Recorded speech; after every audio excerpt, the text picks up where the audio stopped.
Hey, it's Jesse with Fisco Real Estate. I'm giving you the things that real estate agents will not tell you today on this video, especially when you're looking to jump into this industry. So let's jump right in.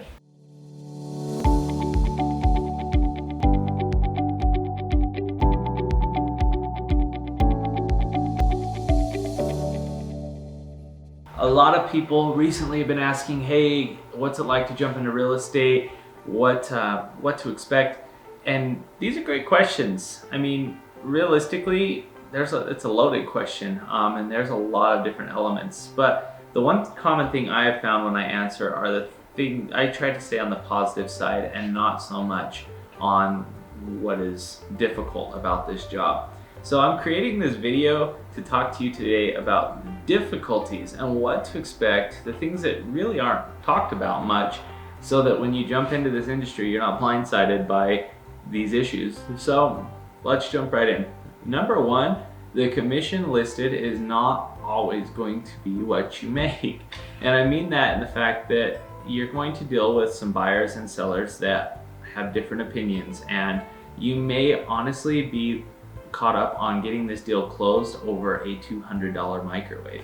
And in the grand scheme of things, is it better for you to just buy that microwave, rectify the issue here, than to let the deal go south and have buyers and sellers upset? I would say no. So be prepared. There might be some things that you're like, oh my gosh, we're gonna lose this deal over a $200 microwave. And it might make more sense for you just to buy the microwave. The commission that's listed is never ever gonna be the full amount that you make. That's number one. Number two, the time that this job takes. A lot of times people go, oh yeah, we put our house under contract, our agent showed up, maybe showed up to an inspection, maybe showed up to our closing, and this agent made $9,000 is what first time home buyers or even any home buyer or seller thinks. And what they don't understand is the back end work. There's a lot of coordinating, there's a lot of emotion, and honestly, your phone rings at all hours of the night. As of right now, my latest phone call I've ever had was 3 in the morning, and we had an issue with a client we had to discuss at 3 in the morning. Now, a lot of people will say that's your choice to answer the phone. However, if you're trying to earn the trust of your clients and get referrals to make your business grow, that might be something you have to sacrifice. That's your call, not mine. Be prepared. Your phone will ring, text messages will happen, and there's a lot of back-end coordinating, and people do not understand that. You may have a situation where your seller needs to lease back the home for 60 days, and you need to coordinate that. You need to make sure that they have a place to lease. In a situation that I'm working with right now, my seller was only given a 60-day lease, but when they're going to purchase, that seller, the home my seller is purchasing, needs 90. So where is that 30-day gap going to be filled? You're never going to be told this, but these are problems that rest on your shoulders as the real estate agent. People hire you and trust you to get them moved. So something to consider. A lot of people don't really think about the amount of time and effort on the back end, plus dealing with the agent, plus dealing with the title company and the lender and coordinating. Your job is to get this transaction done, but people don't tell you that. The third thing that you will never ever really consider is the insane amount of phone calls that you're going to be getting from other people selling you products. Your phone will never stop ringing. A lot of times we've seen agents just completely stop answering their phones altogether, which, okay, great.